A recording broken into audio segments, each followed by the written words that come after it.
I invite the member for Surrey Panorama to lead the House in prayer or reflection.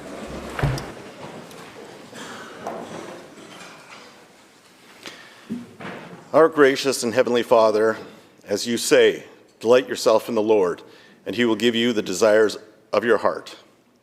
Today we delight in you because you created this glorious province in which we live, work, and play. We thank you for BC's proud history and for guiding those present here today with their parts to play in this history. Lord, bless those in the gallery today and those watching at home. We know that your desire is that none would perish and have everlasting life. That's why you sent your Son, our Lord and Savior, Jesus Christ. Amen. Amen.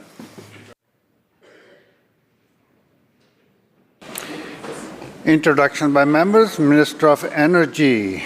Thank you, Honourable Speaker. Aujourd'hui, nous célébrons la Journée de la Francophonie en Colombie-Britannique. Today, Honourable Speaker, we celebrate Francophonie Day in British Columbia.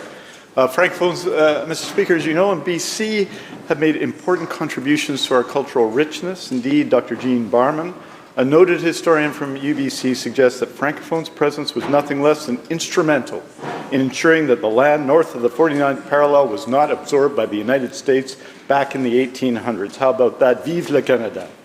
I'd like to introduce, Honourable Speaker, some important guests who are joining us this afternoon. I want to invite all members of the House at noon to join us to celebrate for this celebration. Honourable Speaker, I wanted to introduce Geoffroy de la Barre de Nanteuil, the Honorary Consul of France in Victoria, Marie-Nicole Dubois, the Présidente de la Fédération des francophones de la Colombie-Britannique, qui représente 48 organismes francophones repartis dans toute la province, and Sandra Mandancini, excusez-moi, Présidente de l'Association des juristes d'expression francophone de la Colombie-Britannique. They, along with many people, will be here at noon this afternoon. I invite all members to join us, and would the House please join me in conveying to all a warm bienvenue.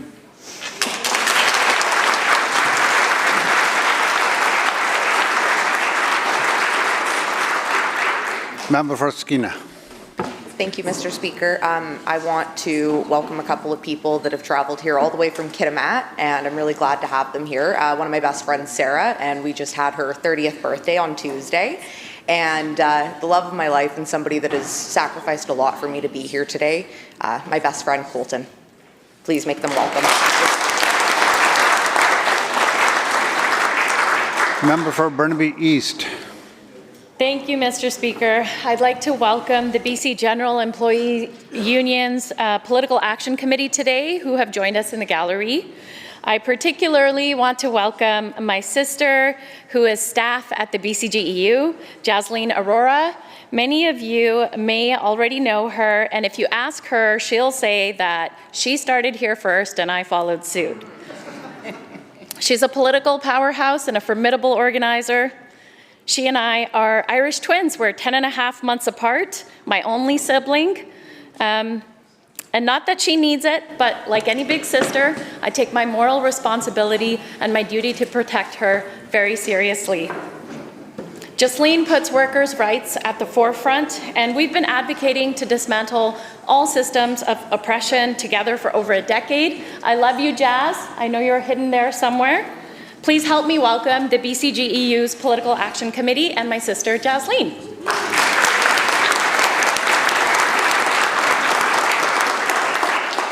Member for Kootenay Rockies. Thank you, Mr. Speaker. I'd like to introduce an important person from my riding here today, Alicia Carver. She's one of my constituency assistants. She's going to stand up, right? There you are. Embarrass you a little bit? That's good. Mr. Speaker, not only is Alicia just passionate about serving the people of Kootenay Rockies, but she happens to be the one that kind of keeps me organized in my riding. Myself and the other CA actually call her our office mom, and I can tell you, let's be honest, without her, I probably wouldn't be able to survive. So we just appreciate you, and welcome to Victoria.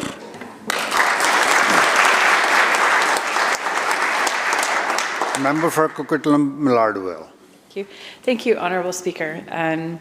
I have the incredible honour to give the very first welcome to a human being, to Josephine Catherine Ellen Rochford. born today, 7 pounds, 8 ounces at 6:20 a.m. So may the House join me in making welcome with a loud enough welcome they can hear us all the way at the hospital. Josephine Catherine Ellen Marchford.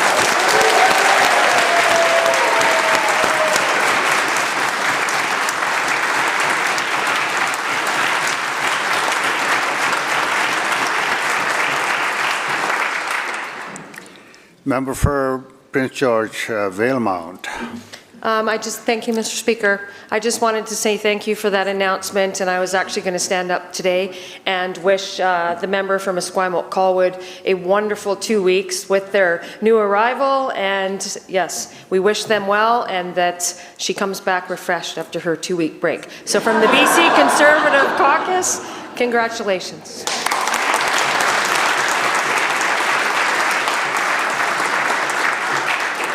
Member for Burnaby North. Thank you, Mr. Speaker. I'd like to follow up on the introduction by the member for Burnaby East. I'd like to introduce the other members of the BCGEU who are joining us today from their Political Action Committee.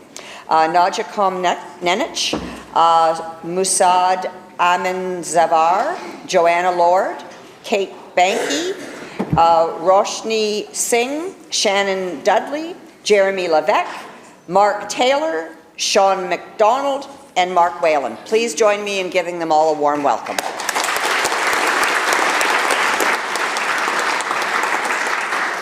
Member for West Kelowna Beachland. Thank you, Mr. Speaker. I am pleased to introduce the Mayor of West Kelowna, Gord Milsom, who is here today to meet with various ministers to discuss the issues that matter most to the City of West Kelowna. Mayor Milsom is a dedicated leader who works tirelessly for the betterment of our community, and I want to thank him for his continued efforts. Will this House please join me in welcoming Mayor Gord Milsom to the Legislature today?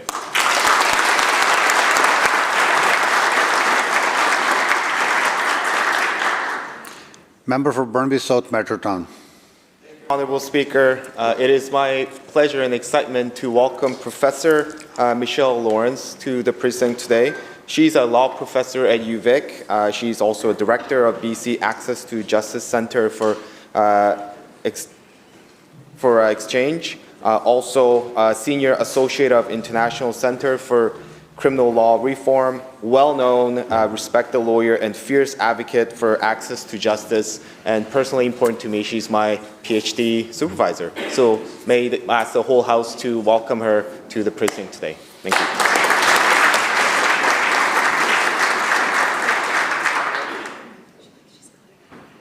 House Leader of the Official Opposition. Thank you, Mr. Speaker. I'd also like to welcome, joining us in the gallery today is Deidre Sims, Executive Director of the BC Epilepsy Society and Vice President of the Canadian Epilepsy Alliance. Deidre works tirelessly raising awareness about epilepsy, and her advocacy is making a positive difference for many individuals. Would the House please join me in welcoming Deidre.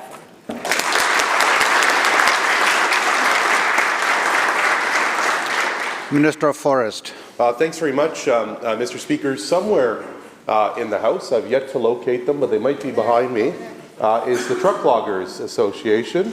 They're here somewhere. I can't see them exactly. Oh, there they are. They're in the back over there. It's good to see them. I had dinner with them last night. My caucus colleagues are going to be having lunch with them this afternoon. We've got Dorian Uzel, who's the president, Bob Marquis, vice president, Bill Nelson, past president, Bob Rash, their executive director, and Jennifer Kramer, their director of communications. Really appreciate, in my short time as Minister of Forest, the strong working relationship that we've been able to develop. Will the House please join me in making them feel very welcome here today. Member for Cochin Valley. Thank you, Honourable Speaker. I'd like to introduce one of my constituents, Joanna Lord. She is the Vice President of the BCGEU, and she is running in the by-election in North Cowichan to replace me. So can the House help her feel welcome today? Minister of Finance.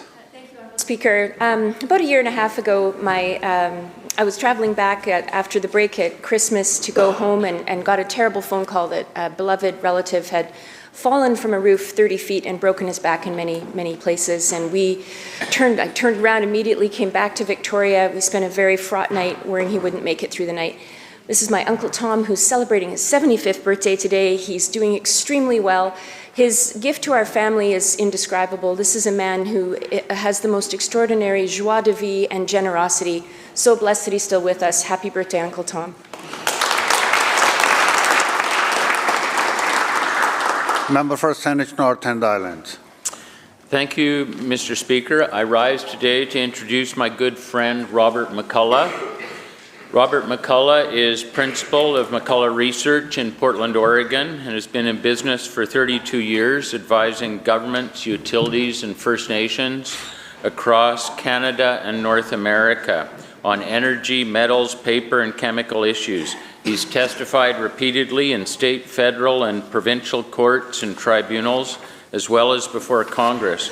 Robert is here in Victoria today and yesterday advising the Green Caucus on Clean BC initiatives and wind energy costs. He has a wonderful background that I can spend an hour on, but I won't do that this morning. But I will say that over the last 2 days, Robert has taken every opportunity when he meets somebody to apologize, which is so Canadian, and he apologizes for being from the United States, whereas he puts it, there's a ninny in the White House. So please join me in making Robert very welcome in the legislature.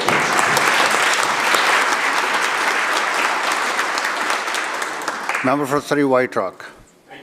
Mr. Speaker, I have a new employee today that is actually in my office right now about to watch question period. This isn't the average employee. I found out about a month ago we had a bit of an infestation problem. So I've taken some leadership off of our friend Rob Shaw. We've got Madam Speaker starting in my office today, a kitten that my office adopted. She's going to be roaming the halls. So if you're cat friendly, come to my constituent office. But yes, Madam Speaker, her first day on the job today, so I want to welcome her to the caucus.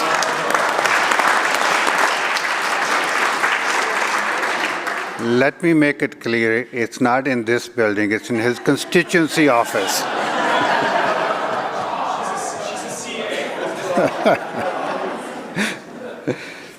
Member for Surrey Serpentine River. Thank you, Honourable Speaker. And just to let everyone know that secrets are very difficult to keep in this House, I would like to acknowledge that the member from Prince George Valemount celebrated a birthday yesterday and did not want anyone to know. I would like to have the House recognize her happy birthday one day late.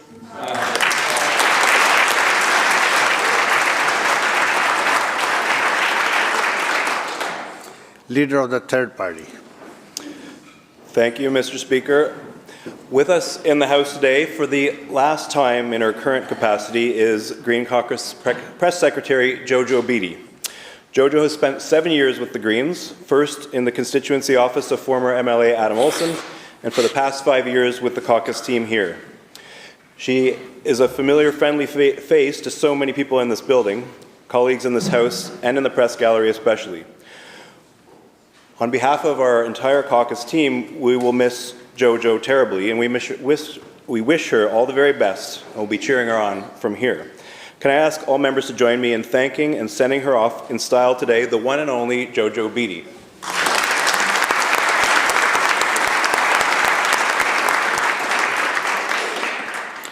Member for Vancouver Colchena. I'd like to make a point of order this morning. The 2 minutes presentations are supposed to be nonpartisan, is my understanding, and I would like to know your reaction to that. I heard a partisan statement said in the most recent presentation.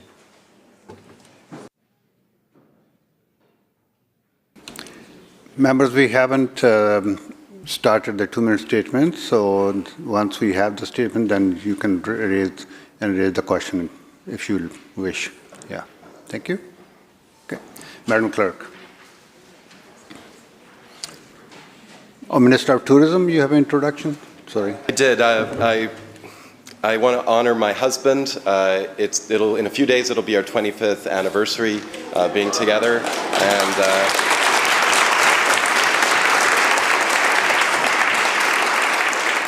I just had to say it because this job is hell on families and it's heck on our partners and our loved ones. And so to everybody, I hope you get a chance to be with your loved ones and remind ourselves that we have to love our families if we're going to do this job right. And so honor to my husband, Romy, and thank you all. And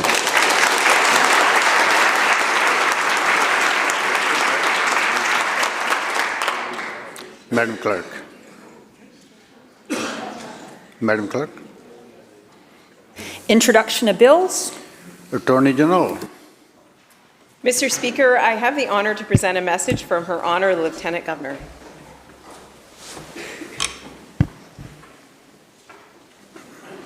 Her Honor, the Lieutenant Governor transmits herewith Bill Number 7, entitled Economic Stabilization Tariff Response Act 2025, and recommends the same to the Legislative Assembly. Minister. I move that the bill be introduced and read a first time now. Mr. Speaker, I am pleased to introduce the Economic Stabilization Tariff Response Act. This bill provides a range of authorities to enable the government to quickly respond to the recent unprecedented threats to our province from the United States. These are challenging times that call for significant action in response to these unjustified threats. The proposed legislation will serve as an important tool to help us respond in 4 different ways. The bill will provide broad tools to reduce or eliminate barriers to inter-provincial trade. It will provide clear and express authority for government to issue directives to a broad range of public sector entities in relation to procurement. It will create mechanisms that are designed to allow government to impose a system of tolls, fees, or other charges on vehicles using certain BC infrastructure, such as highways and coastal ferries. And it will provide a broad, flexible power to government to address challenges to BC arising from the actions of a foreign jurisdiction to support interprovincial cooperation in reducing trade barriers within Canada and to support the economy of BC and Canada. The legislation includes fast, flexible regulation-making authorities to ensure we can quickly act and be responsive to the unpredictable and quickly evolving threats to our economy, our economic security, and our sovereignty. The bill also includes a sunset clause that would repeal the legislation on May 28, 2027. The legislation would allow rapid actions to respond in short term and medium term and give us the time to develop longer term and permanent change to advance the best interests of our province. Mr. Speaker, we didn't ask for this trade war, but we will fight for BC's economy, we will fight for BC's workers, and we will fight for this province with every tool that we have. We will take a Team Canada approach in our response, and I hope that every member of this House supports this bill. Thank you.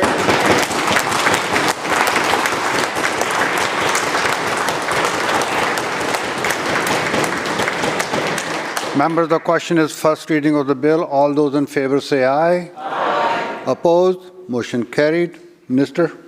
Speaker, I move that the bill be placed on the orders of the day for second reading at the next sitting at the House after today. You have heard the question. All those in favor say aye. Aye. Opposed? Motion carried. Leader of the Official Opposition. Thank you, Mr. Speaker. I move that a bill entitled Interpretation Uniform Pacific Time Zone Amendment Act, of which notice has been given in my name on the order papers, be introduced and read a first time now. Mr. Speaker, the vast majority of people in this province, if almost unanimous, are tired of the changing the clocks twice a year.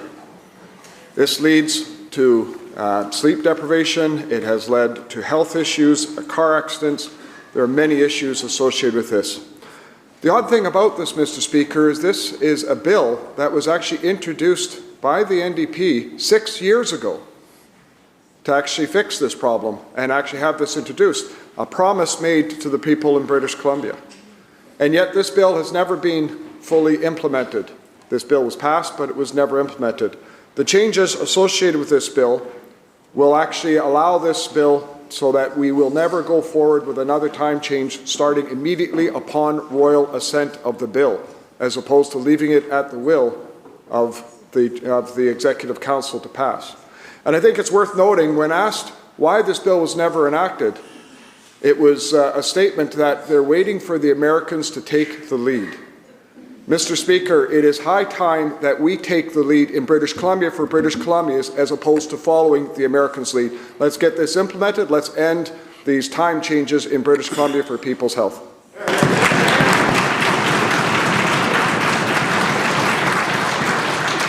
Member, the question is first reading of the bill. All those in favor say aye. Aye. Opposed? Motion carried. Member. Thank you, Honourable Speaker. I move that the bill be placed on the orders of the day for second reading at the next sitting of the House after today. You have heard the question. All those in favor say aye. Aye. Opposed? Motion carried.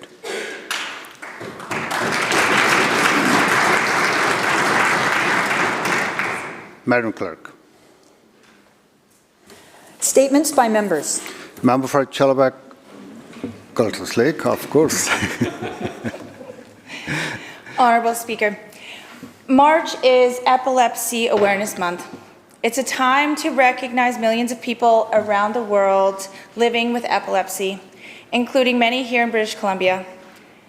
It's also an opportunity to raise awareness about the challenges they face in accessing care and treatment. Today, I want to recognize a brave constituent of mine, Witsiki Floor, once a pilot and midwife. Witsiki now suffers from over 100 seizures a year. She believes her condition may be caused by encephalitis from a mosquito bite in Ontario, but without further testing, the true cause remains unknown. Despite her strength and determination, epilepsy has dramatically changed her life. Her family is stretched to the limit as they support her through these trying times. Witsiki Floor urgently needs an intracranial EEG to determine the cause of her seizures, but she's been unable to access the critical test. Additionally, a new anti-seizure medication, Xcopri, has shown incredible promise in reducing or even eliminating seizures for some patients. However, there's no established pricing model, and thus it's prohibitively expensive. The Pan-Canadian Pharmaceutical Alliance has not reached an agreement, but we do understand the two provinces are considering direct negotiations to make the treatment more accessible. For those living with epilepsy, every day without proper care is a day of uncertainty, struggle, and risk. Her story is a reminder of how vital it is to remove barriers to essential testing and medication so no one is left without the care they need. Honourable Speaker, epilepsy affects not only individuals but entire families and communities. Ensuring access to essential testing and life-changing treatments can provide hope for people like Witsiki. Let us recognize and support those living with epilepsy, not just this month, but every day. Thank you.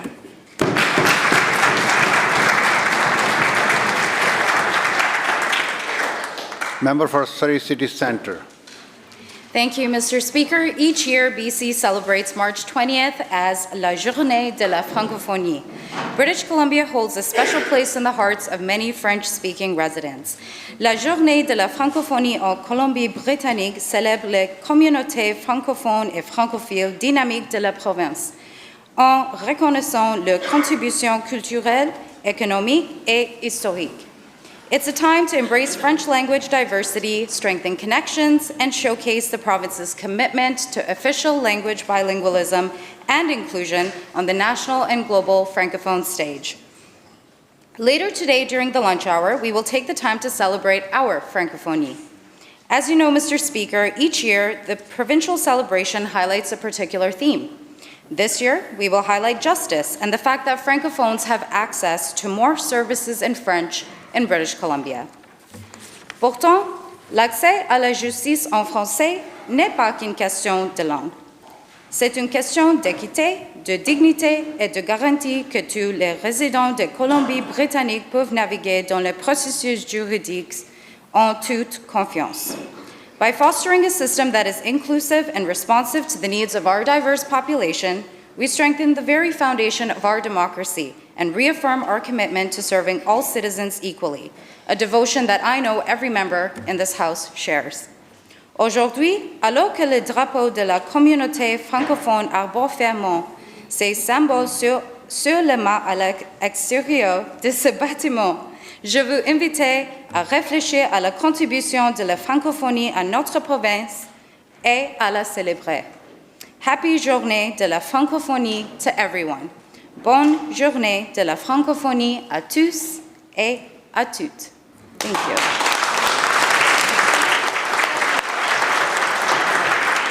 Member for Abbotsford Mission. Honorable Speaker, I rise today with a heart full of gratitude and admiration for Sarah for Women, an organization that has been a beacon of hope in the Fraser Valley for 5 decades. With locations in Mission and Abbotsford, Sarah has been more than just a shelter. It has been a lifeline, a sanctuary, a launch pad for countless of women and children seeking to escape the shadows of abuse. The statistics are sobering. 37% of women in BC have experienced sexual assault since the age of 15.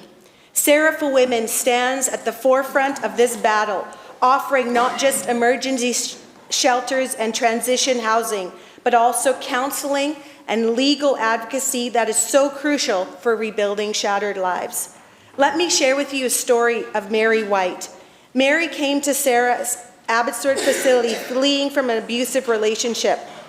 And with their support, Mary found the strength to heal, rebuild, and rediscover her own worth. Today, Mary stands as a testament to the transformative power of compassion and support, having dedicated her life to helping others who find themselves in crisis.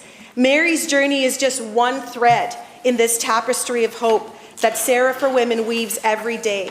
It's not just about providing a roof over someone's head. It's about restoring dignity, fostering independence, rekindling the flame of hope in the hearts that have known too much darkness. To the incredible team at Sarah for Women, your work is nothing short of heroic. You are not just changing lives, you are saving them. You are not just offering shelter, you are offering a future. In the face of daunting statistics and heart-wrenching realities, you stand firm against the tide of violence and despair. Thank you, Sarah for Women, for your tireless dedication, your boundless compassion, and for being a true cornerstone in our community. Your work reminds us all of the power of human kindness and the overcoming strength of human spirit. Thank you, Mr. Speaker.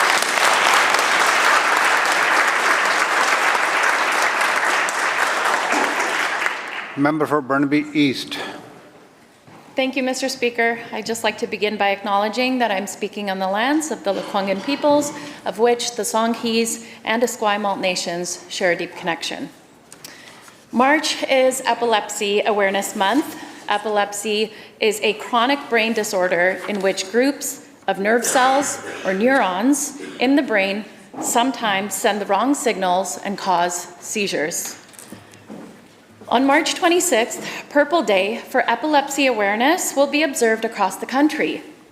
It was founded in 2008 by a then 9-year-old Canadian named Cassidy Megan to let people with epilepsy know that they are not alone in their journey. I am honored to have and welcome Deirdre Sims, Sonia Velji, and Jacqueline Martin from the BC Epilepsy Society, who are joining us today in the gallery. They're right over there. Based in Burnaby, the BC Epilepsy Society is a nonprofit charitable organization that supports over 50,000 people living with epilepsy in BC and their families by providing programs, services, epilepsy education, and awareness in the community. They offer many programs, such as the Mental Wellness Program and Connecting with Others, which is a peer support program. They also have Project Uplift, which is an 8-week program to teach people living with epilepsy a valuable skill set that may reduce depression and improve quality of life. On March 26th, the fountain at the Legislature will be lit up purple, along with other landmarks across the province, and I encourage my colleagues to wear purple on the 26th and throughout March to raise awareness for epilepsy. If you or your loved ones are living with epilepsy and looking for support, please contact them at bcepilepsy.com. Thank you, Mr. Speaker.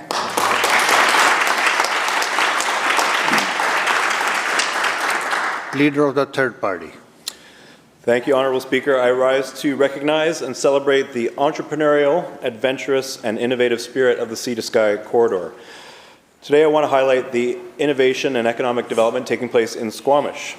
Named the top entrepreneurial community in the province, Squamish is blessed with world-class outdoor recreation, vibrant culture, and strong bonds with the Squamish Nation. The entrepreneurial potential of Squamish is showcased by the district's current offer of a parcel of prime commercial and industrial land in the heart of the community, zoned and marketed as the Squamish Innovation Hub. These 17 acres provide an opportunity to develop a new area for innovation and create local jobs in one of BC's fastest growing communities. Squamish is also a leader in sustainability, most evident in their emerging sector action plan that focuses on clean technology, green building, agriculture and craft food and beverage, and outdoor recreation, as well as something we call RecTech, which is recreation technology, and digital media. I would like to give a special mention to just a few of many exemplary Squamish enterprises. Carbon engineering, pioneering direct air carbon capture, quantum technologies, who recycle and purify precious helium. Who knew that helium is a finite resource, can't be manufactured, and is used for medical procedures and basic scientific research. Also, seven mesh outdoor equipment and Bjordal construction, prefab wood and mass timber. All these impressive businesses that form part of Squamish's innovation ecosystem. Mr. Speaker, I'm proud to serve the people of West Vancouver Sea to Sky and the many innovators and entrepreneurs that make our constituency a wonderful and truly inspiring place to live. Thank you.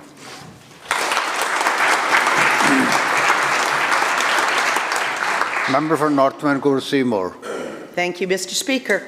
I would like to acknowledge that I'm speaking on the lands of the Lekwungen people, specifically the Songhees and the Esquimalt, and I'm very grateful to live and work here. I also live and work in North Vancouver Seymour, home to the Squamish and Tsleil-Waututh nations. Did you know 70% of all men's chronic diseases are preventable through lifestyle? These health behaviors negatively impact communities, the healthcare system, the economy, but most importantly, men themselves and their families. As well, the impact of the pandemic has drastically increased the demand for men's mental health and physical health care services. As we know, men are often reluctant to seek help because it has been traditionally seen as a sign of weakness. To that end, the BC-based Canadian Men's Health Foundation is a trusted resource that offers anonymity through digital services. The Canadian Men's Health Foundation is working hard to educate men using barrier-free digital mental and physical health improvement programming. The nonprofit uses years of systematic research and testing using cost-effective, tailored digital programs to proactively engage men in lifestyle and behavior change, including seeking treatment for early-stage medical conditions and mental health issues before the onset of chronic illness. CMHF's digital programs are flexible, convenient, and private, while also having the advantage of adaptability to reach underserved communities like Indigenous, South Asian, Black, and Asian men. To offer support for men experiencing higher levels of stress, anxiety, and depression, CMHS was also able to expand the reach of the Mind Fit Toolkit as self-assessments grew by almost 244% in the last 2 years.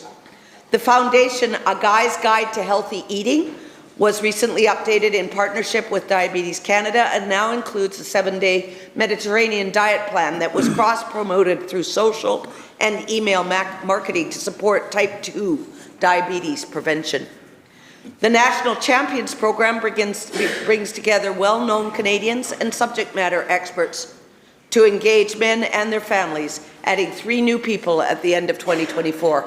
I encourage us all to be healthy and all to think about caring for ourselves. Thank you, Mr. Speaker.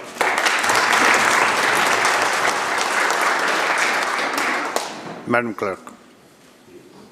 Oral questions by members. Member for Kelowna Centre. South Surrey has been trying for years to get an increase in support from Community Living BC. He was recently notified that once again, he's been denied.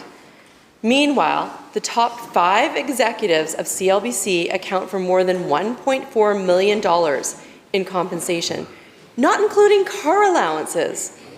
To the Minister of Social Development and Poverty Reduction, how can this be justified when Ryan gets denied over and over again while CLBC executives get overpaid and they underdeliver?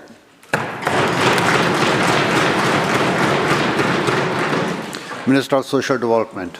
Thank you, Mr. Speaker. The work that was directed by self-advocates and adults with developmental disabilities to create a Crown Corporation called Community Living BC at the time of deinstitutionalization has been an important movement in British Columbia, and I'm grateful that after we amended the legislation last year that we continue to have board members on CLBC that direct the operations. We have families and people with lived experience part of the governance structure. We have this year created a budget lift for CLBC just for some of the issues that the member cites. One of the good news things is that adults with developmental disabilities live much longer, living in community, but the caseload pressure that is felt by almost every social service across Canada is certainly felt in the CLBC community. And so this year's budget lift for direct caseload support was $380 million over 3 years. I look forward to working with the member to make sure that people who are vulnerable and need our support get the care that they need.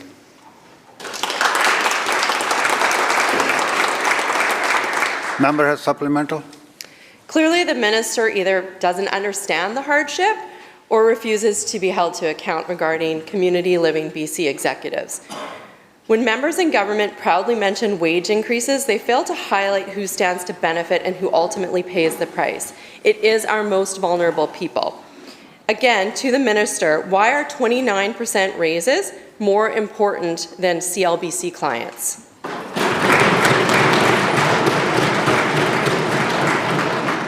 Minister. Thank you, Mr. Speaker.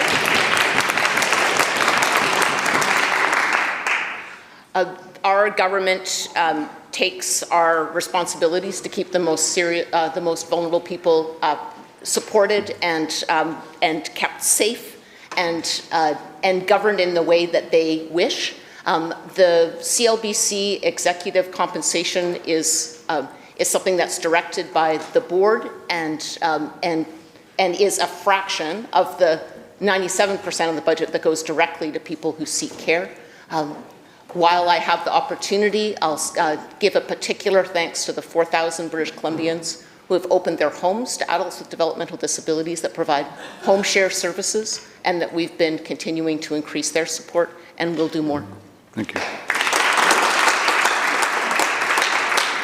Member for Abbotsford Mission. Mr. Speaker, Florence Gerard, a woman with Down syndrome, starved to death in a home share program contracted through Community Living BC. The inquest heard testimony that caregivers are underfunded by the Crown Corporation. The caregiver, Astrid Dahl, was convicted in 2022 for failing to provide Gerard with the necessities of life. CLBC failed Florence Gerard, and the coroner's inquest report clearly states that payments to caregivers need to be increased now. How can the minister justify executive pay hikes while freezing client care funds?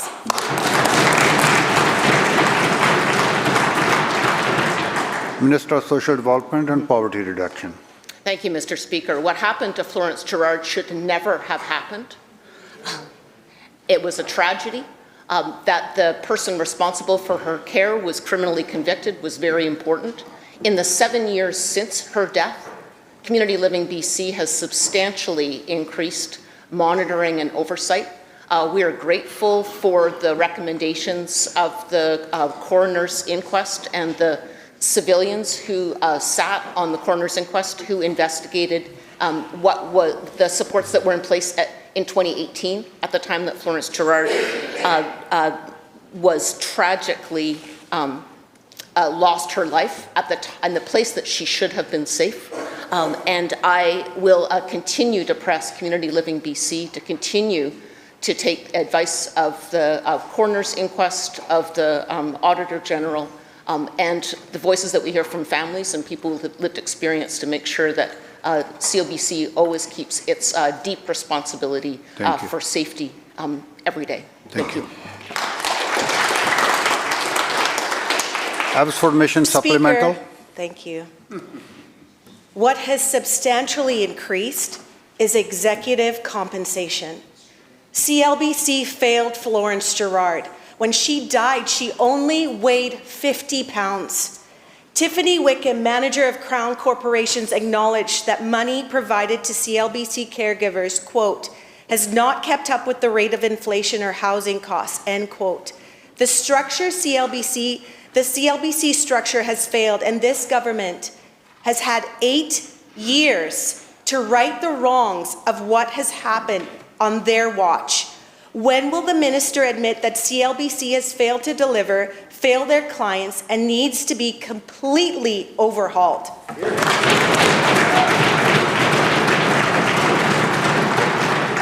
Minister. Mr. Speaker, I want to offer my deepest condolences to the family of Florence Gerard, her sister in particular, whose voice during the coroner's inquest this year was so very strong. It's our highest responsibility to keep people safe. CLBC and their service providers have clear policies and protocols in place, and it's my expectation that they are followed. Since Florence Gerard's death in 2018, CLBC has made significant changes to strengthen accountability and safety. Agencies now are required to conduct home visits every 3 months. Clients must have health care planning and doctor visits once a year. There's improved monitoring and oversight systems, along with hiring more staff to monitor outcomes and concerns, and significantly improved training standards and policies for home share providers, including better critical incident tracking. Those are all changes made since Florence's death in 2018, and we will continue to hold CLBC accountable to strengthen their system of safety so that we learn from the tragic death of Florence Gerard. Leader of the third party. Leader of the third party. Thank you, Honourable Speaker. In our province and worldwide, the tragedy of social and economic inequality persists, depriving people of hope and opportunity. The gap between rich and poor increased substantially during the early years of COVID and has not eased. In Canada, the poorest 40% of households hold less than 3% of the total wealth. People living paycheck to paycheck continue to struggle with the high and rising cost of living. Mr. Speaker, it's easy to denounce taxes during periods of economic uncertainty, but most low and middle income families have been receiving a reliable source of funds through the carbon tax rebate for years, more than they ever paid in tax. This government says it plans to end the consumer carbon tax and therefore the rebate. So through you, Honourable Speaker, to the Minister of Finance, what is their plan to replace it? Minister of Finance.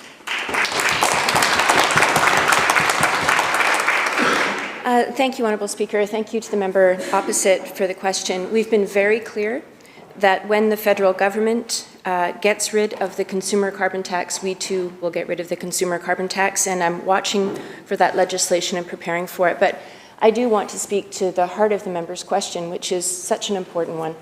We know that people in British Columbia are struggling with affordability, and we've taken many measures and will continue to take measures to support British Columbians. But let me highlight one. It's so important that we continue with our housing plan.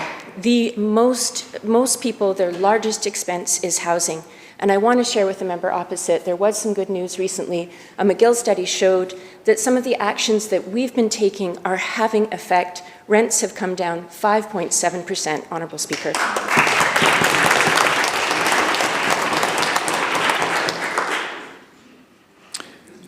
Member for Kelowna Lake Country, Coldstream. Oh, you didn't stand up. Thank you, Mr. Speaker. Last month, the Chinese Communist Party announced punishing 100% tariffs on Canadian farm and seafood imports. That is 100%. According to the Canadian press, within days, the Premier was asking for, quote, concessions. These tariffs will hit British Columbians in 1 week today. My question is, when will the Premier get off Team China and join Team Canada like the rest of us?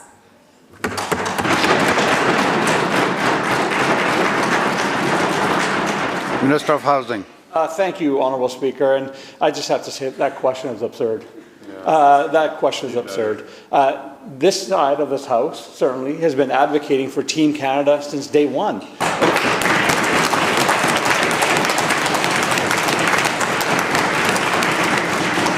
The member will recall we had a vote in this building to see if we can find a way, all of us together, to take the Team Canada approach.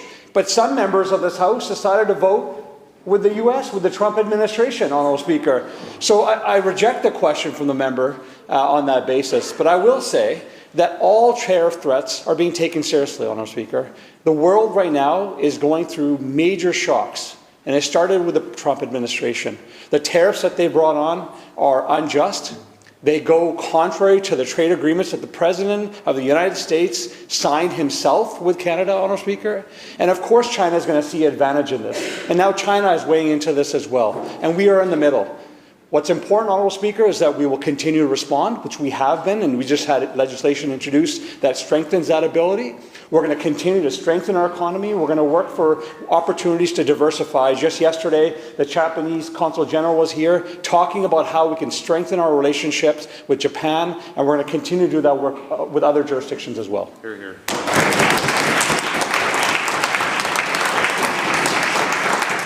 Member supplemental. So here we go on the Trump train again. Anyone else tired of hearing that name in this House?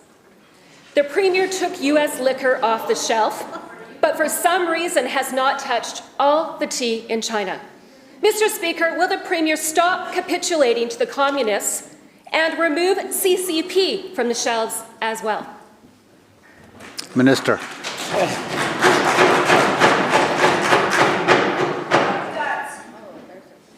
Minister.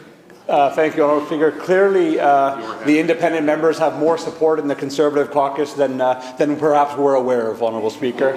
I'll just say, Honourable Speaker, that the tariffs that we're seeing from China, the tariffs we're seeing from the United States, it is causing hardship on families in British Columbia and families across Canada. We are deeply concerned about that. And I know the member said that they're tired about hearing about President Trump. Well, I'm sorry.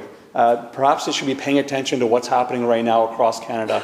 People across Canada want us to take strong action to remind President Trump and the Trump administration that these tariffs are going to hurt families on the U.S. side as well as on Canadian side. This is not what we want to see, Honourable Speaker, but we will continue to stand up, both take action on tariffs from U.S., but we have, as a nation, taken actions on China as well, and we're going to support that across the country as well, Mr. Speaker.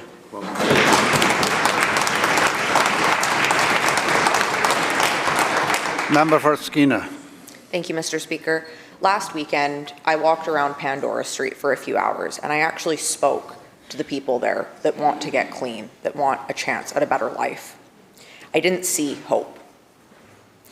I saw people who feel ignored, abandoned, and betrayed. I'd gladly take the Premier or any of his ministers to speak to the very people he claims to support. Giving them time and attention is not a media opportunity. And to the Minister of Housing, poke fun at my efforts all you want. This is not about me.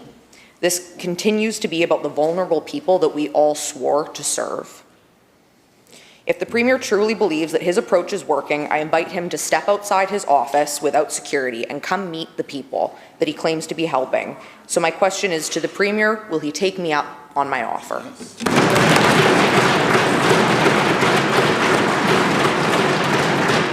Minister of Housing. Thank you, Honourable Speaker, and I want to thank the member for her question.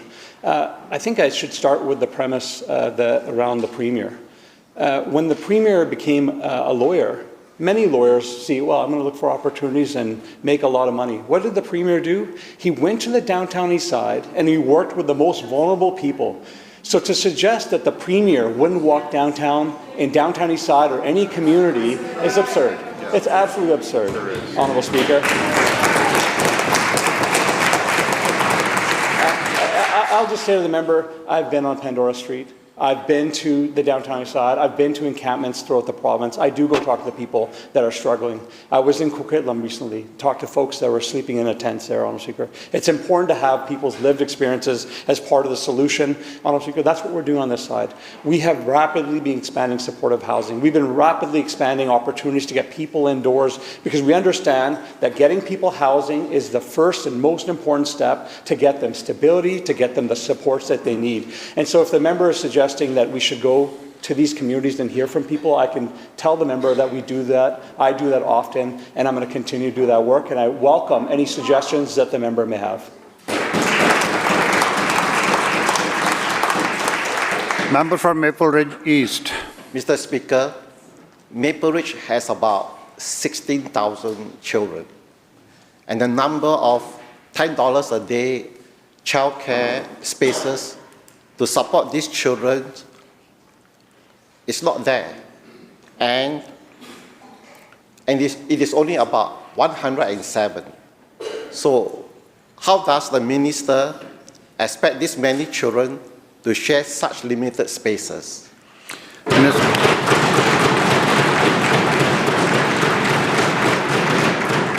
Minister of Education. Honorable Speaker. And I want to thank the member for the question. It's so important as we share a community to continue advocating for childcare for kids all across the province.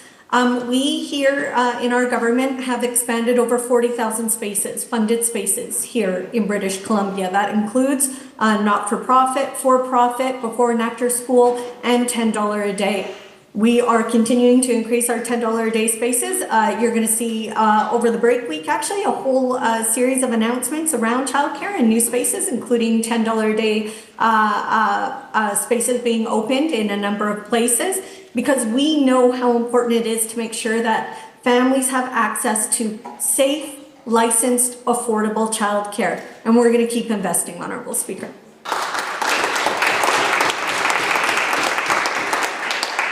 Member for Kamloops North Thompson. Thank you, Mr. Speaker. On Sunday at 2 a.m., all of us lost an hour of sleep due to the daylight savings time. 93% of British Columbians don't want to continue with this practice, yet this Premier wants to wait for the U.S. before we make a decision about BC for BC. So, Mr. Speaker, how can the Premier claim he is elbows up against becoming the 51st state while allowing the U.S. to dictate how we set our clocks?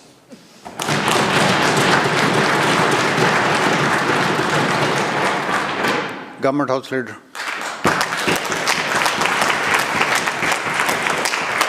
Thank you, Honourable Speaker. Well, I'll say this.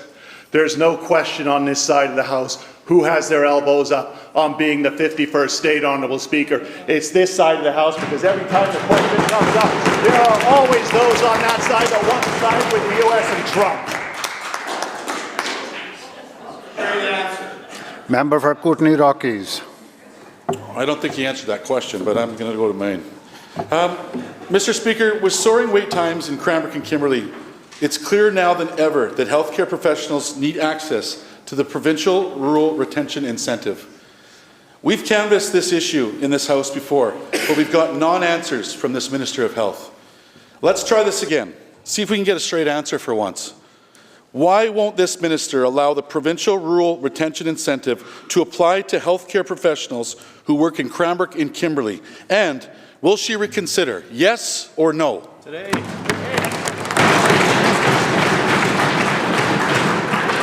Minister of Health.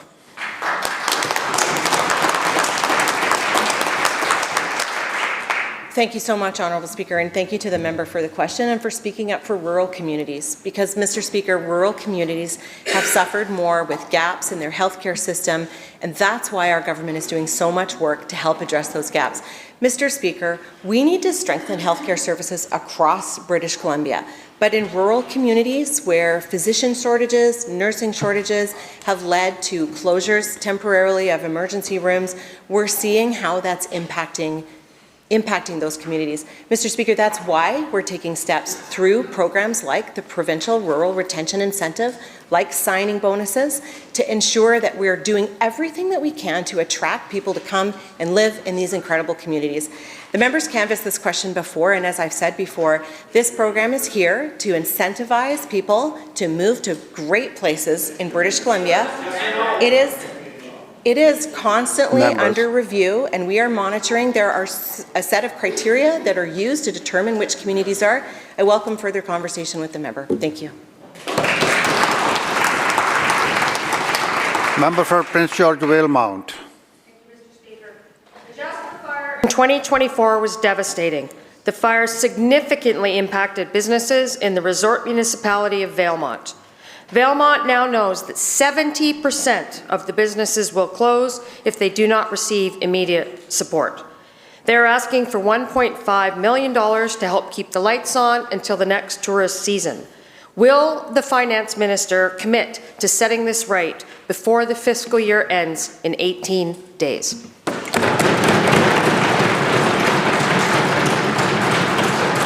Minister of Emergency Management. Thank you, Honourable Speaker. Our thoughts are with everybody impacted by the fires last year, particularly the residents of Valemount who so courageously stepped up to support people in need. The businesses, community groups, individuals really took leadership, and I thank them very much for that work. We know that the fires had direct impact for some communities and indirect impacts for others. So I just want to thank the Mayor of Valemount for meeting with me and helping me to understand the impacts to his community. We are working with JEDI and other ministries to make sure that we are helping the community in their recovery. My ministry was able to support a community recovery person to help with that. So I look forward to continued conversations to better understand the impacts and to support them in their recovery. Thank you. Member for Prince George Mackenzie. Mr. Speaker, British Columbia is dead last in business confidence in the entire country. Restaurant bankruptcies have increased 76% the last 2 years. The NDP have failed the hardworking men and women who employ British Columbian workers. Ontario directed their Workers' Compensation Board surplus to be distributed back to businesses through rebates or reduced premiums. In BC, the NDP have only added payroll taxes to small business. Will this Premier direct WorkSafe BC to return any surplus funds to employers?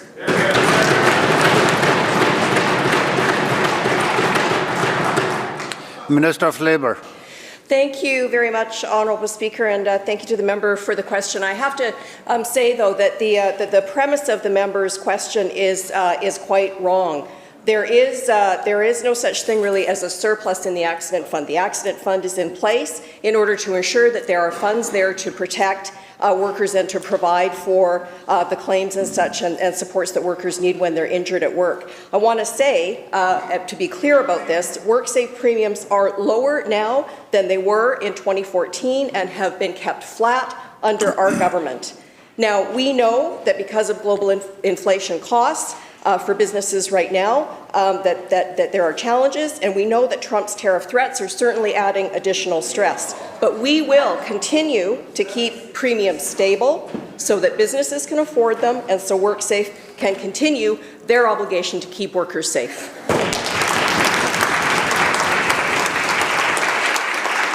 Member for Courtney Comox. Mr. Speaker, weeks ago, I raised the case of Don Chamberlain, who was denied life-saving lung transplant due to staffing shortages. Recently, he got another call. Miraculously, another set of donor lungs became available. He rushed to the ferry, only to learn mid-journey that the transplant had once again fallen through. Despite this heartbreaking outcome, he's still stuck covering travel costs, including the assured loading fee required for urgent transport. As a fellow Islander, the Minister knows all too well that BC Ferries is a lifeline, not a cruise line. The travel assistance program requires pre-approval, failing people in urgent cases like this. He deserves better, and so do all British Columbians. Why can't rural British Columbians access essential support for life-saving care?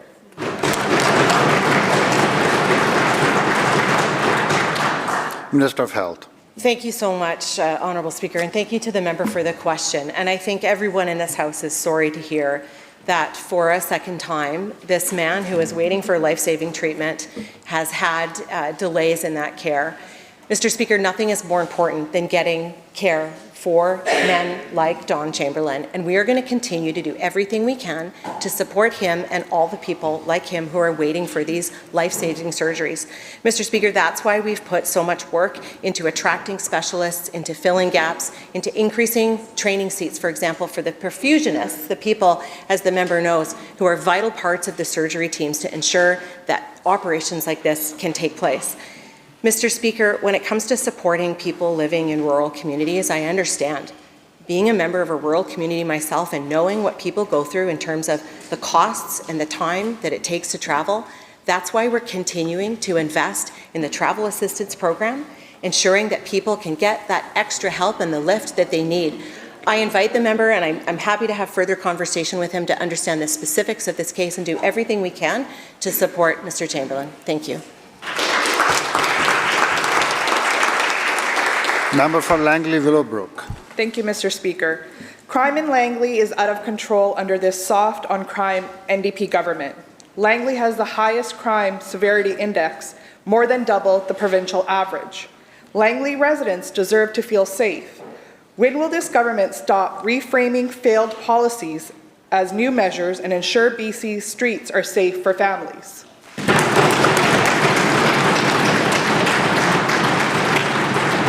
Minister of Public Safety.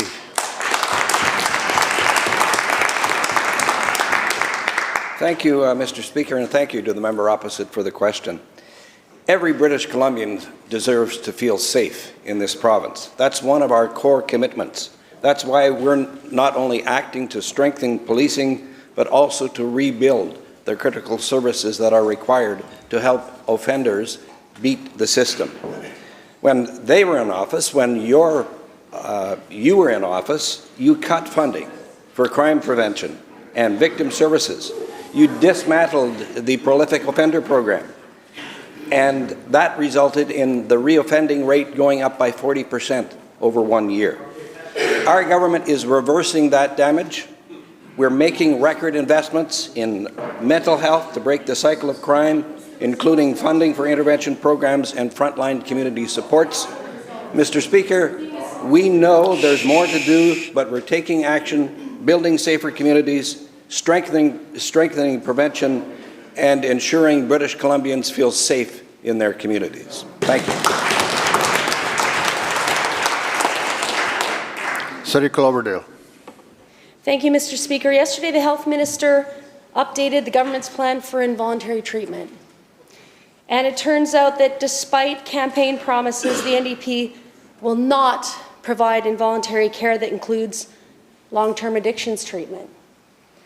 Mr. Speaker, we've heard from families whose children are dying. 13-year-olds dying in tents, multiple overdoses, people in this province getting acquired brain injuries because of their long-term drug use and multiple overdoses. So my question through you, Mr. Speaker, is why?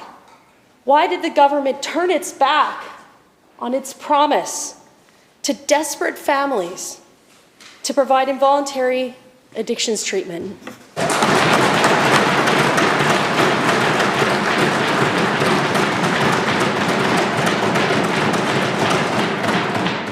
Minister of Health. Thank you, Honourable Speaker, and thank you to the member for the question. And yes, yesterday was an important day in taking another step forward in addressing the scourge that the toxic drug crisis is and the impacts that it has had on British Columbians, on people, on communities all over. Mr. Speaker, yesterday was an important step forward as Dr. Vigo, Chief Scientific Advisor for Psychiatry and the Toxic Drug Crisis, made an important step in providing guidance to clinicians across the province on interpreting the Mental Health Act to help those people help clinicians make the decisions to support those people who suffer from concurrent disorders, severe mental health issues, severe substance use issues, people with acquired brain injury who are in a situation where they are no longer able to seek treatment themselves and may present an impact to themselves, a danger to themselves and to others around them. Mr. Speaker, that's an important step forward, and we are opening 2 involuntary care facilities to support people like that. But Mr. Speaker, we continue to invest in voluntary treatment and recovery across the entire spectrum. Mr. Speaker, we're going to continue to do that work. 13 years. Members. Mr. Speaker. Member for Abbotsford South. Minister will conclude. Mr. Speaker, we're going to continue to do this incredibly important work year by year, day by day, hour by hour, building a continuous and seamless system of treatment right from prevention all the way through to treatment and recovery for the people in British Columbia that deserve and need this. Thank you. you. The bell ends the question period. Madam Clerk. Orders of the day. Government House Leader. Thank you, Honourable Speaker. I call continued debate on the budget. Thank you.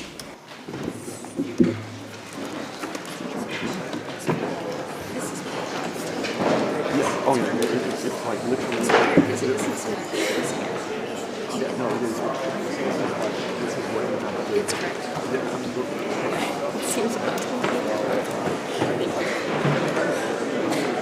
I just wanted to say I called it a day. You know what I mean?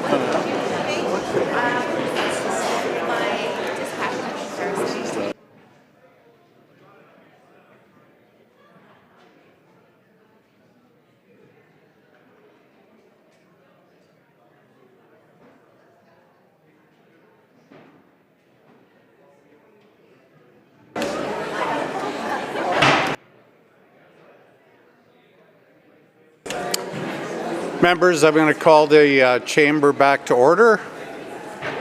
We'll ask those of you having conversations to take them into the hall, please.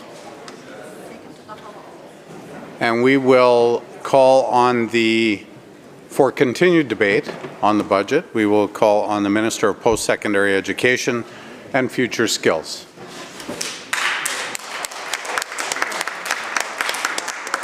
Thank you, Honourable Speaker, and I would also like to talk about the work that my ministry does on international credentials. We're committed to removing barriers so people can make their own way and build the life that they deserve. Many people coming to BC from other countries have valuable education, experiences and skills that can provide services to our community's need. The BC Provincial Nominee Program, which we call the BC PNP, brings in some of those workers and is a tool for workforce development.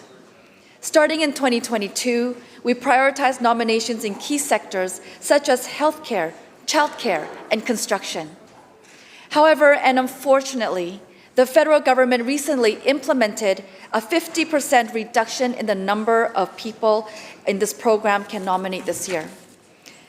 We recognize that the federal government's lower immigration targets will add to the pressure felt by employers.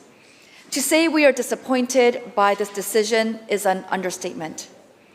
Limiting BC's ability to respond to its workforce needs and our ability to recruit healthcare workers, skilled tradespeople, and other in-demand professionals in British Columbia's needs is the wrong approach.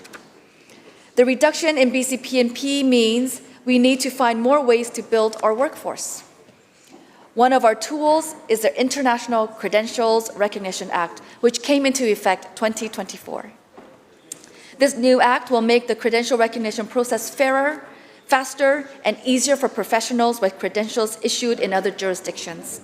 And I'm proud to work with my colleague, the member from Vancouver-Langara, and the Parliamentary Secretary to International Credentials to see this great work through. This new legislation will help make things fairer by removing a catch-22 of unnecessary Canadian work experience, eliminating redundant English language testing requirements, and charging similar fees to both international and domestic fees. Also, by removing barriers for 29 occupations, it will be easier for qualified professionals to seek credential recognition.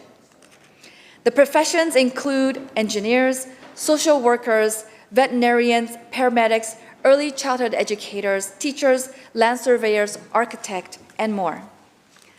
This act also complements the outstanding work being done by the Ministry of Health to create new pathways for healthcare workers coming to Canada to improve services and deliver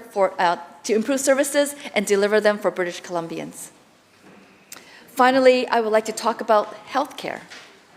We are working to reduce barriers for internationally trained physicians and healthcare professionals, while also ensuring all healthcare professionals practicing in BC have the education and skills to provide the high-quality healthcare that people need. The expansion of the Practice Ready Assessment BC program provides internationally trained family physicians with an alternative route to full licensing in BC. During our time in government, the province has also provided funding to train 464 doctors through UBC's International Medical Graduate Program. We are taking action to train even more doctors in BC by creating a new medical school at SFU in Surrey, as well as adding more medical training seats to UBC. This investment was the first new medical school in Western Canada in more than 55 years, and this will mean more family doctors graduating each year to provide care for people here in BC.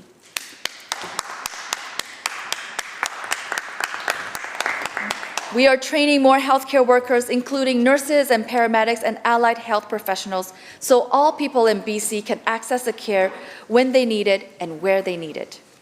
Government provides more than $250 million annually in targeted funding for healthcare programs and has provided significant additional one-time investments to respond directly to health workforce needs.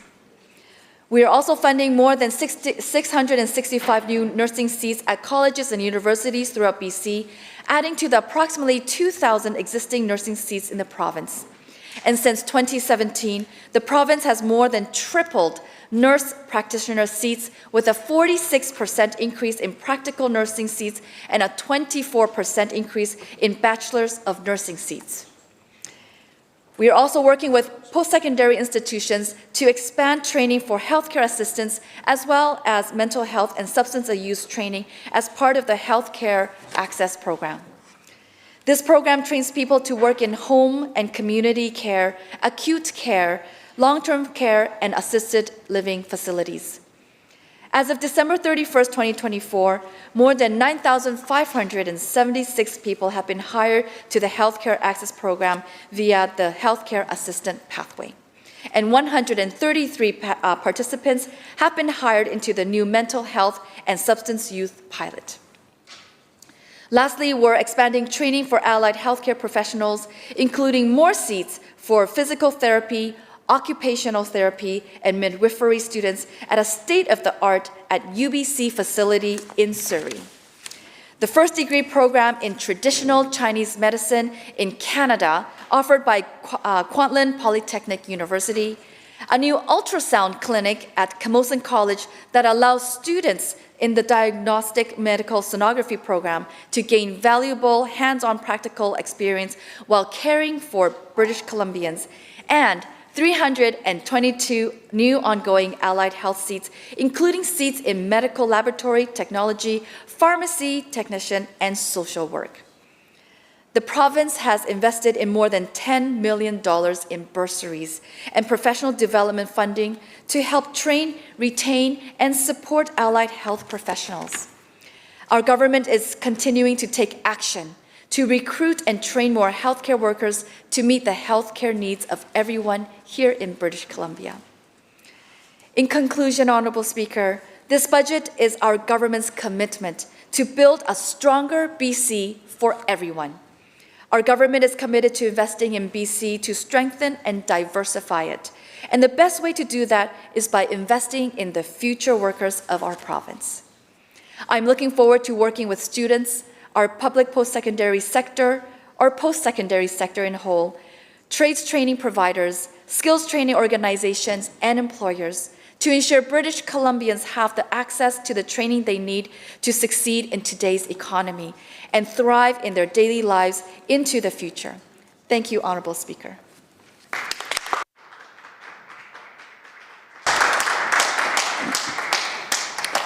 Thank you very much, Minister. Recognizing now the member from Abbotsford South. Thank you very much, Mr. Speaker. It is indeed an honor to stand in this House and have a response to the budget. It's an honor and a privilege. I wish I could say some positive news and some words about this budget, but I can't, sadly. 8 years has been kind of the same thing, Mr. Speaker. 8 years of budgets. This government started with a surplus in the billions of dollars. Not only did it erode that surplus, but it continued to spend recklessly. And it's continuing to do so, Mr. Speaker. I am at a loss. I was a mayor of a city of Abbotsford. And when I took over, the finances of that city actually were in trouble. We were looking at massive increases in taxation. It was not long after the stock market, or not the stock market, the mortgage crash in the United States of 2008. People were losing their jobs. Not only did we hold the budget, but without reducing services, without laying people off, we were able to deliver a 0% tax freeze. It was in very, very difficult times. Cities have to have a balanced budget, Mr. Speaker. And we were able to provide that. And we did that not by increasing staff, but by actually going to staff and going out into user groups and listening as to how we could best provide much-needed relief for the taxpayer. There is only one taxpayer. And what this government has continued to do is to put every single British Columbian in peril. And the reason that you should save for a rainy day, Mr. Speaker, is because you don't know what tomorrow is going to bring. Now, I have heard this government talk about elbows up, talk about the tariffs, yet in this budget, there is no mention of the tariffs. It's hollow words and nothing but nonsense and rhetoric from this government, because they are now going to have another record deficit prior to the tariffs and the threats of what that could do to our economy. It is reckless, it's blatant incompetence, and it has put not only our province in peril, but it has put every single man, woman, and child into the red. This year alone, every man, woman, and child is expected to owe $27,425. This year alone. How dare they spend the future of our children? We heard in this House yesterday, my colleague from Abbotsford Mission talk about how important it is. She broke down and cried, Mr. Speaker, because it was about the future of our children. $27,000, her children, her infant, who has a life ahead of, owes $27,000 just for being born in this province for this year alone. How dare they? By the time it is done, if you add up everything else, it's not just $27,000. You can tack on a bunch more. It is $36,000, 411, that baby now owes. And the interest that is now accumulating will mean that there is less money for daycare, for health care, for EAs that are required in schools. It's money that, you know, if you have a credit card, Mr. Speaker, and you have a large debt on that credit card, and there are those of us right now, they talk about how they're expanding the middle class. Well, the middle class is within $200 a month of not being able to pay their bills, and so many are reaching in and using their credit cards, and they're now finding out that the interest on those credit cards is unsustainable.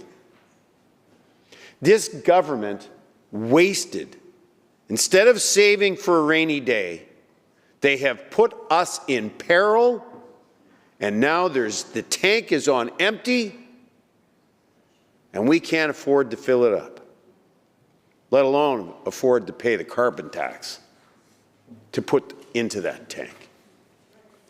Every time this government has done things that has put small business in peril, it has put every man, woman, and child in peril. It is selfish and reckless and pure incompetence what has been going on that side of the aisle, and they continue to take victory laps, elbows up indeed. Nothing but words. Actions speak louder than words. I'm tired of the words, Mr. Speaker. I have grandchildren of my own, and they're thinking of leaving this province. The last one that's 12, you've heard me talk. I don't want to be loading up his belongings in the car when he comes to me and says, I can't afford to live here and I got to go. Because this government couldn't figure out how to balance a friggin' checkbook.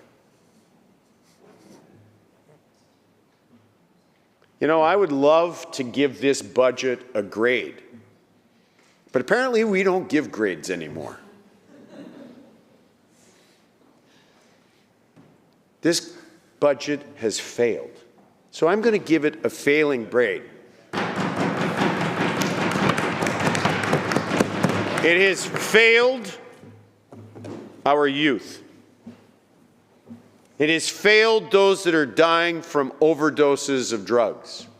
It has failed to provide health care. It has failed to make sure that emergency rooms stay open. It has failed to ensure that ferries stay running on time and on budget. It has failed on giving much needed relief from the carbon tax. It has failed miserably on providing $10 a day daycare, which they promised. A minuscule few percentage points, and it's like winning a lottery if you happen to get the gold ticket. Like it's like Willy Wonka, for crying out loud, for daycare. It has failed to deliver their $400 rent rebate that they promised. And then by the time you go through the red tape, virtually nobody qualifies for it. They tricked the government, they tricked the citizens into voting for them once again for, oh no, we're going to increase it to $1,000 to help you pay for your groceries. And with no mention of it in the budget, they took it away. It's like a bad magic trick. It's like a bad comedy show. But it's not funny. It's not funny because it is the hopes and the dreams of our youth that they are not only misrepresenting, but eroding. Half of our youth are thinking of leaving this province. Based on this budget, based on past budgets, I can understand why. They have failed the forest industry. They have failed the mining industry. They have failed the tourism industry. This is a budget of broken promises, of broken dreams, and let's just face it, we're just plain broke. The province is broke. The citizens of this province are broke. They're overtaxed, and they're not getting what they're paying for. It has failed crime. It has failed business. It has failed virtually every single aspect that is important. People don't feel safe in the streets. It has failed that. It has failed to provide housing. It has failed to provide affordability. It has failed to provide affordable and supportive housing. Everything this government touches is a colossal fail. And then they talk about, we're working on it, we're working on it, we're working on it. For crying out loud, Mr. Speaker, we got more done in the 6 years of World War II than that side of the House gets done in over 8 years. They have nothing to show for what they have done other than debt and pure, unadulterated incompetence. And yet they stand up and brag about it. I would be embarrassed to brag about the last 8 years because, quite frankly, the economy and the deficit speaks for itself. If I was them, I'd stop talking, I'd put my head down, and I'd get to work. Because that's what they expect small businesses to do and families to do, to pay the excessive amount of taxation that they're now under. Mr. Speaker, I cannot support this budget. I will not support this budget, and I challenge this side of the House to stop talking and just start doing. Thank you very much, Mr. Speaker.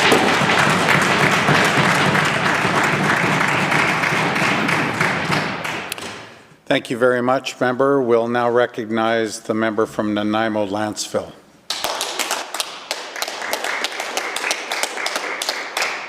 Thank you, Mr. Speaker, and I rise to speak in support of this budget, and it's fantastic to see you in the chair.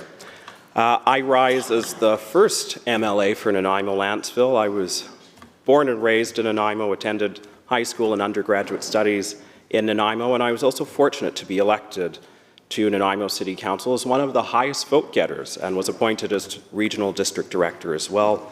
I've served as a past chair of Literacy Central Vancouver Island and have volunteered with organizations such as the Canadian Bar Association's Access to Justice Committee.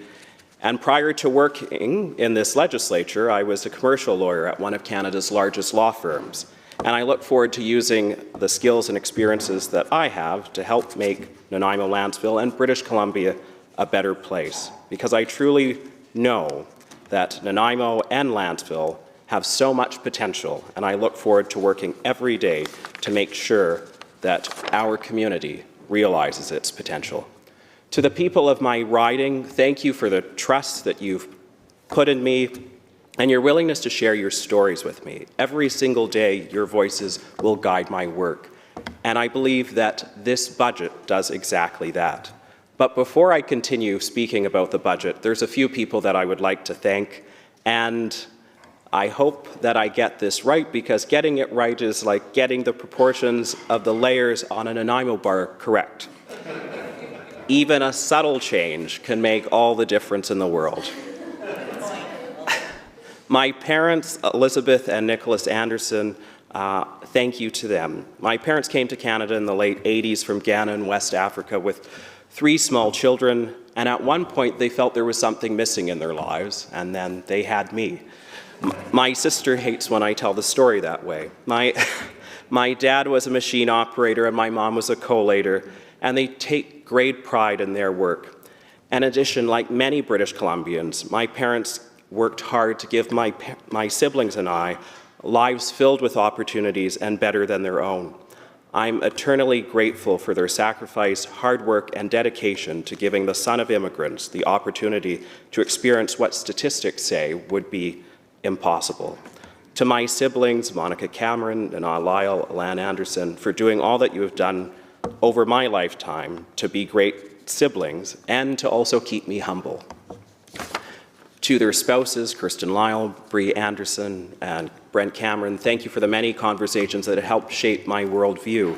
And to my nephews, Rondé, Kofi, Xavier, Carter, and my niece Naya, I'm incredibly lucky to be your uncle, and thank you for the moments of joy that you've brought to my life. And I'm certain that this budget will create the type of life that will give you so many opportunities. To my friends, Chase Wilson, Jesse Dean, Linda Campbell, Asan, Kent, Hilary Monfred, Diane Rosano, Michael Down, Martin Skinner, Dagan Sitt, Alex Lynn, Rolanda Murray, Lucy Lopez, Yuho Akada, Barbara, Mark Robinson, Naomi Bailey, Tyler Large, Elizabeth Hudson, Michael Balsley, Bill Eady, and Susan Allen, and Ted and Carolyn Greaves, thank you so much for coming along this journey with me, because this moment belongs to all of us, and I owe all of you my deepest gratitude. And to Arlene Feike, who encouraged me to run, I'm grateful for your support, and I hope that you're looking down on us with pride. I also acknowledge that I walk in the footsteps of giants, such as Rosemary Brown and Emery Barnes, the first 2 Black individuals elected to this House, who made it possible for me to be one of 4 Black elected individuals elected to this House.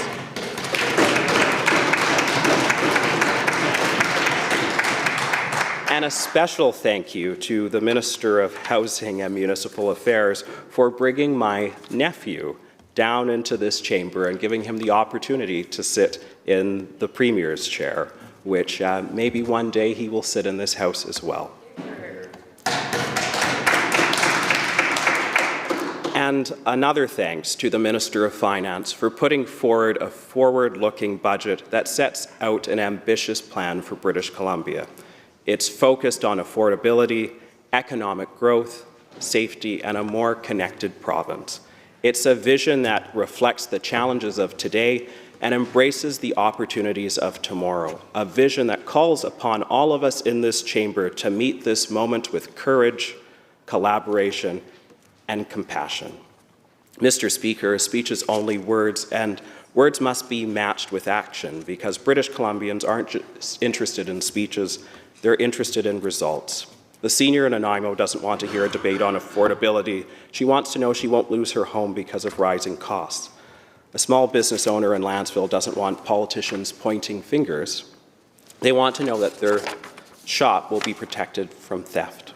And that's what we're here to do, is to deliver, and that's exactly what this government has done and will continue to do.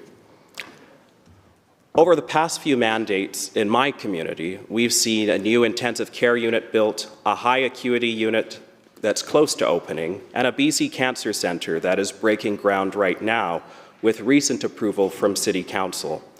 Student housing at Vancouver Island University and other investments which will make Central Vancouver Island make sure that Central Vancouver Island has a booming economy and ensures that people will have access to health care when they need it, where they need it. In addition, there's a new urgent and primary care facility opening right behind Country Club Mall. And I have faith that this type of work will continue because of the work that has been done to date. These are the kind of projects that support our trades. They ensure that young people have the housing and supports that they need to make sure that they can build a sustainable future. This budget gives businesses the certainty that they need to grow. And I look forward to the opening of the long-term care facility in Lantzville, which began before my time, and I'm laser focused on ensuring that it opens. My priority as the new MLA for Nanaimo Lantzville is to make sure that we also see a patient tower and catheterization lab built in my community. I know that we're in difficult times, but I'm certain that we'll get it done. Mr. Speaker, as the Parliamentary Secretary for Transit, I feel fortunate that I get to work alongside the Minister of Transportation and Transit because I see how transportation is a key driver of opportunity. Transit is more than just a convenience, it's a cornerstone of economic growth, environmental sustainability, and social equity. It connects a worker to their job, a student to their education, and a senior to their family, tackling the epidemic of loneliness that we see in our communities. It also allows businesses to thrive and for our communities to grow stronger. And we've seen record investments in transit and transportation in British Columbia. Since 2017, we've completed over 2,500 projects, investing more than $8 billion in transportation improvements across the province. That's led to over 27,400 direct jobs and 20,500 indirect jobs for people all across British Columbia. And unlike many jurisdictions that have made decisions to cancel and delay major infrastructure projects, we've continued to invest, and this budget makes sure that we protect the needs of the future. The Ministry of Transportation and Transit has also invested $14 billion over the next 3 years and $590 million more than Budget 2024. I am also encouraged that the member for Maple Ridge East understands the importance of these investments that he will see in his community as well. Projects like the Burrard subway line extension, Surrey-Langley SkyTrain, Highway 99 tunnel project, these are all things that are going to make British Columbia a better place. We see continued investments in BC Transit, and this is the type of work that we need to do to ensure that British Columbia ends up being the best place it can be. By aligning infrastructure projects alongside housing, we can make sure that transit-oriented developments connect British Columbians and make sure that there is more money in their pockets. At this point, the opposition's approach to the budget has been simple. If the budget helps everyday people, they're against it. If the budget makes life easier, they don't like it. If we gave everyone free ice cream in this budget, they'd be opposed to it because they complain about the flavor. The fact is, Mr. Speaker, we are focused on making sure that British Columbians get exactly what they need, and this is what this budget is about. Making sure that we stand up for small business owners, that we make sure that we tackle addictions, that we make sure that we invest in involuntary care so that people who are unable to help themselves right now are able to have the support that they need. Economic growth is extremely important, and it's a strong foundation that works alongside our businesses. And I'm fortunate and feel happy that our Minister of Finance has developed those relationships. Mr. Speaker, the opposition isn't opposing this budget because it's bad for people. They're opposing this budget because it's good for the opposition. Because this budget proves that governments can actually make life better. More homes, lower costs, stronger health care. These are the things that British Columbians want, but the opposition can't bring themselves to support it.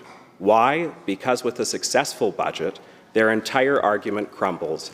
They don't want solutions, they want a crisis that they can campaign on. And we've looked to the United States of America to see what happens when chaos arises.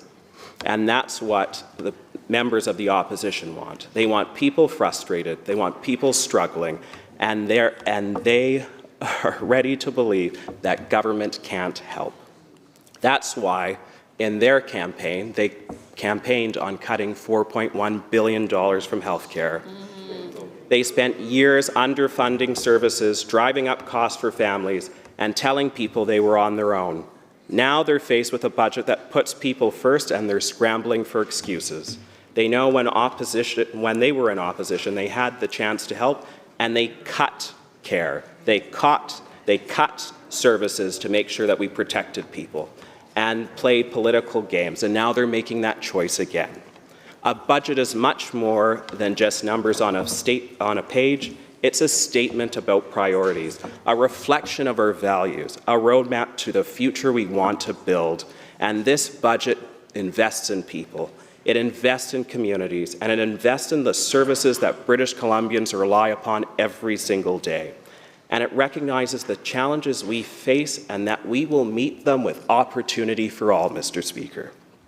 When workers and small businesses drive our economy forward, they have the support to succeed, and that's what this budget does. It gives people the support people need and the support they deserve, because budgets are about choices. And I am proud to stand with a government that chooses people first. This is a budget that invests in housing, a budget that invests in healthcare, a budget that invests in public transit and affordability. And that's how we build a future that's not only prosperous and fair, and just for everyone. Member? So,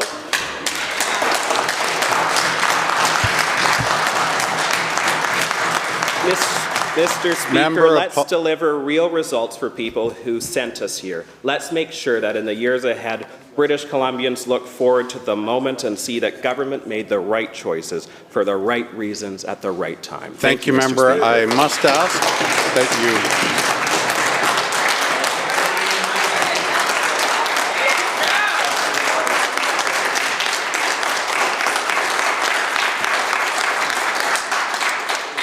Thank you very much, members. Members, pursuant to the Standing Order 45A, Schedule 2, Subsection 3, I must interrupt this debate today and put the question on the motion before the House, being that the Speaker do now leave the chair for the House to go into Committee of Supply. Those in favour say aye. Aye. Those opposed say nay. Nay. The motion is carried. Division has been called.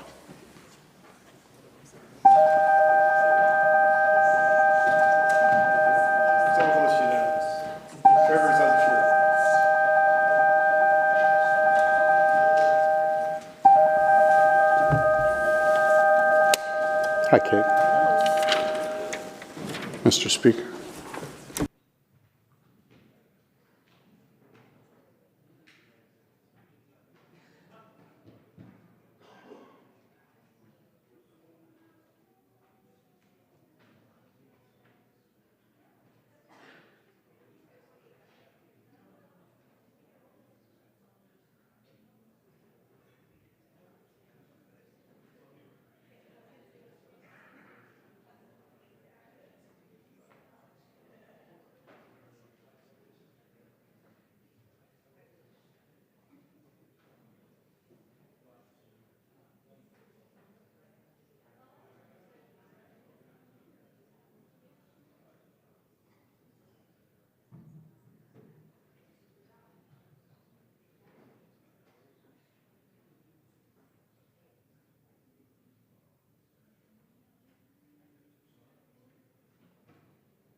I don't know if the baby has seen us standing up.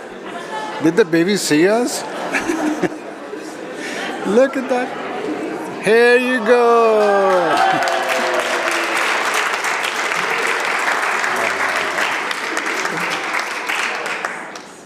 Welcome.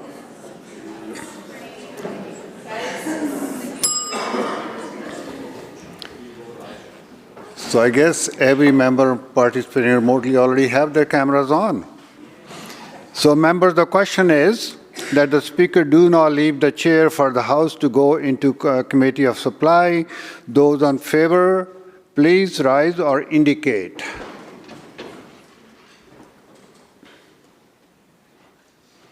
Thank you. Be seated.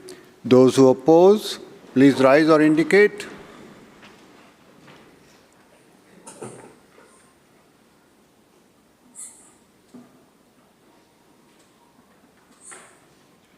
Thank you. Be seated.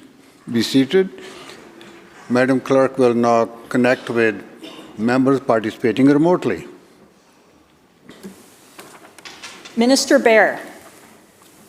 I vote aye. Minister Lohr. I vote aye. MLA Millibar. I vote nay. MLA Rochford. I vote yay.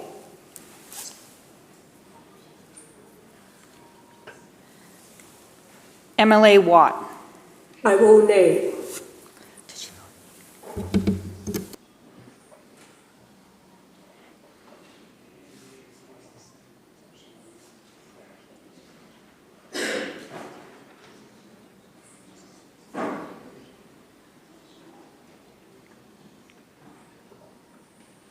Madam Clerk. Those voting aye: Lohr, Anderson, Blatherick, Elmore, Center, Toporowski, B. Anderson, Neil, Osborne, Brar, Davidson, Callan, Parmar, Gibson, Baer, Chandra Herbert, Wickens, Kang, Morissette, Sandhu, Krieger, Chant, Lejeunesse, Choi, Rochford, Higginson, Rutledge, Popham, Dix, Sharma, Farnworth, Eby, Bailey, Begg, Green, Whiteside, Boyle, Ma, Young, Malcolmson, Chow, Glumac, Aurora, Shaw, Phillip, Deere, Valorette, and Botterill, 48. Those voting nay: Sturkle, Kindy, Mullabar, Warbus, Rustad, Banman, Watt, Cooner, Halford, Hartwell, Neufeld, Van Papa, Dew, Gasper, Neufeld, Day, Block, Bangu, Peyton, Boltby, Chan, Tour, Hepner, Giddens, Ratte, Davis, McInnes, Bird, Lux, Stamer, Maz, Tepper, Mock, Wilson, Clare, Williams, Lowen, Dhaliwal, Dirksen, Chapman, McCall, Brody, Armstrong, and Keeley, 44. Motion is carried.